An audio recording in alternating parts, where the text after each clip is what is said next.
Thank you, Dalian. Greetings, Queen Mother, and congratulations and all that you are Greetings. accomplishing. And thank you for what you do. Thank And you. also, greetings. I'm sorry. Go ahead.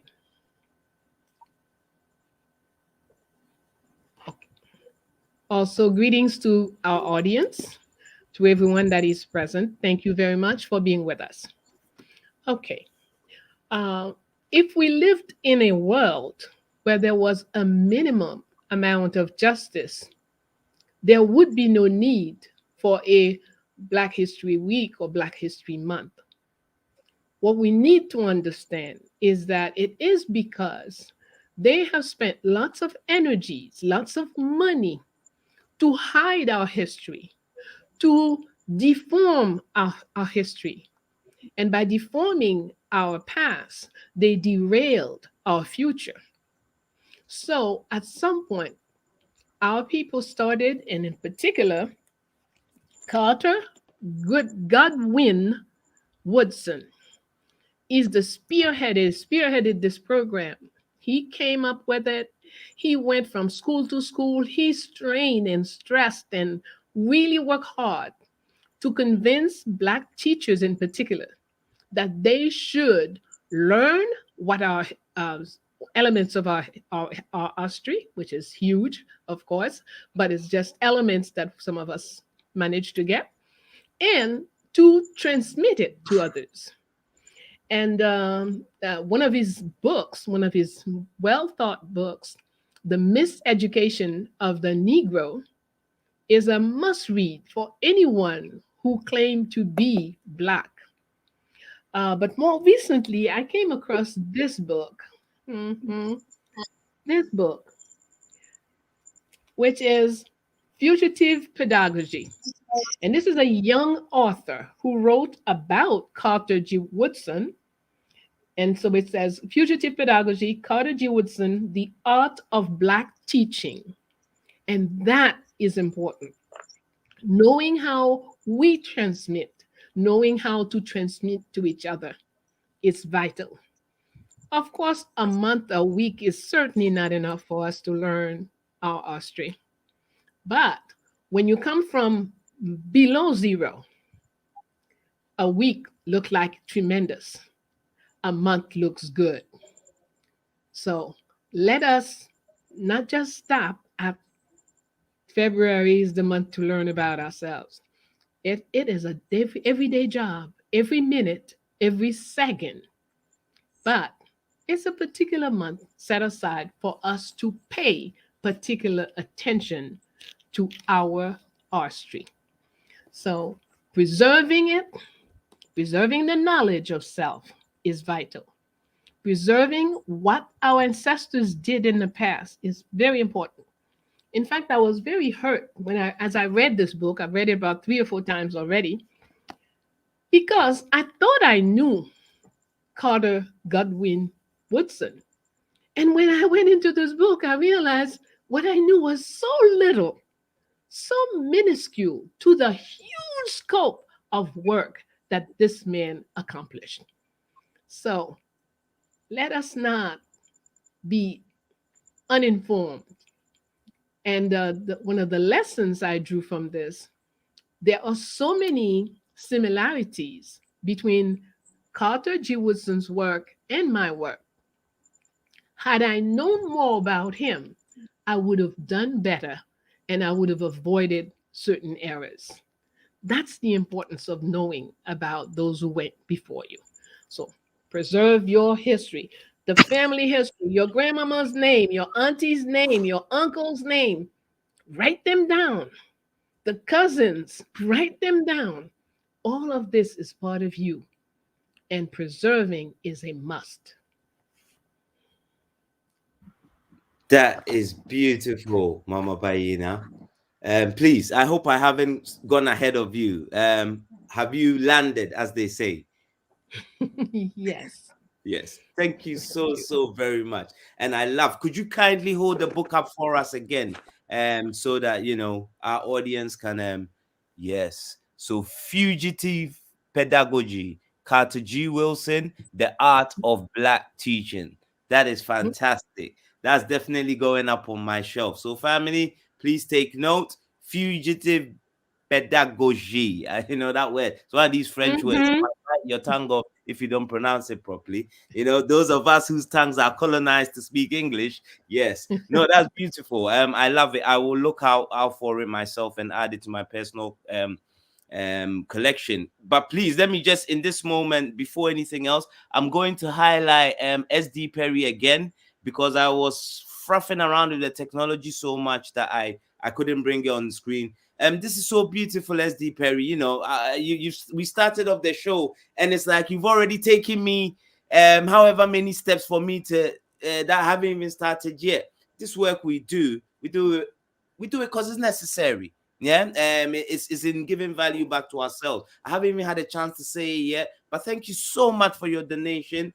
49.99 US dollars. I nearly said pounds there. Sorry about this, people. I have to think in so many different spaces. Thank you so much. That's beautiful. Remember, family, that all your donations are shared with Fondation Félicité, which is Mama Bayyinah's grassroots organization in Haiti, making a difference on the ground.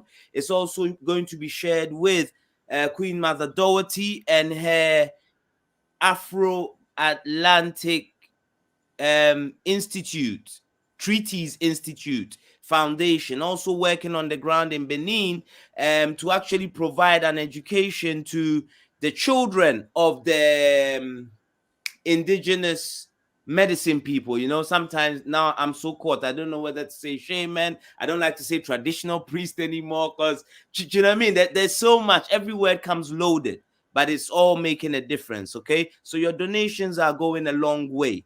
And SD Perry, I don't know if you go on this call and just jumped into my headspace, but I didn't even have a chance to say thank you so much. And the beautiful sister is even already seeing the film. So if you're moved to, please, there's no obligation. It's only but a request. If you're moved to support the works, there's a PayPal me link there. And as I said, it goes 3 ways. Queen Mother Dowoti, we would like for you to speak to the theme. I know you can't hear a word. Hopefully you can do a bit of lip reading. Maybe I should speak slowly. Can you just speak to the theme of preserving our legacy? Why is that important? That even if mainstream will not, why is it important for us to preserve our legacy? And in what ways can we?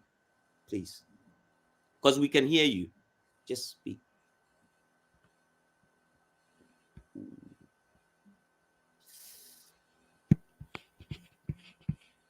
Okay. In that interim, I will jump in as much as I can. And in here, I'm going to again go back and have a look. I'm not going to let this technology beat me. And it's just really 3 slides. I've actually allowed my Google to share my my Google Chrome to access my desktop, and it won't access it. So I will say it instead because it's quite easy to follow, but it would have been nice to have the visual. So about 2 weeks ago, for those of you who've been following what's going on in Mali, they had a big mobilization in the capital city, and the military authority in Mali called the people out to demonstrate against the fact that other African countries are also pushing for sanctions against Mali in their fight really against the French domination of their society, economy, and nation. And at this big rally, the man who was, you know, as the Nigerians would say, the Oga of the whole scenario, he had one of these army berets on. And on the army beret, right at the front, was a picture of Che Guevara. Right. Now, the thing is, I love me some Che, you know. If I'm anything, I'm also quite left-leaning in the sense that when you think of the left, you might generally think of people who are leaning towards the African idea of Ubuntu or communalism. So I looked at this man who was spearheading this big rally, and he had a picture of Che Guevara on his forehead. And I looked at the picture and I thought to myself, how more powerful can this image be if this was a picture of Toussaint or Dessalines? Why not? Because Mali and Haiti share one common colonizer, which is the French. Did this general know anything about that history from Haiti and how perhaps it reflects what they are also trying to achieve? Possibly not. And why not? Most likely because he's never come across a history book that teaches him that. I grew up in the Ghanaian education system. I never even knew there were forts along the coast. I knew about the Queen of England, a few of the kings and the queens, but I didn't even know there were forts on the coast that had carried other Africans away. Because you can be educated. Sorry? Please, if we can, I think yes. Should I step in and say something? Yeah, I think while you have the opportunity, please do so. I can always come back with my point, Queen Mother. Okay. Yes, please go ahead. Yeah, it's the time is the sound is lagging, and I'm not sure when to start, when to stop. So forgive me for interrupting. And I just wanted to say good morning, afternoon, evening to everyone here, and how happy I am to see all of you. Yes, I think this is a really important point that was raised in terms of it's not even just about preserving our legacy, but it's also about the nature of this narrative, how we want it to go, how we want it constructed, how we wanted to have it unpacked, and how we want it remembered.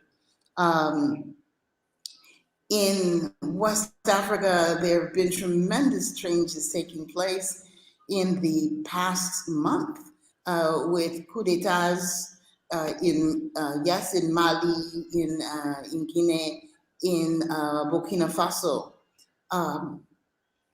And here on the continent, we're looking at this as a continuation of the decolonization process. And while I don't think any of us don't love us some Che, right? We all do.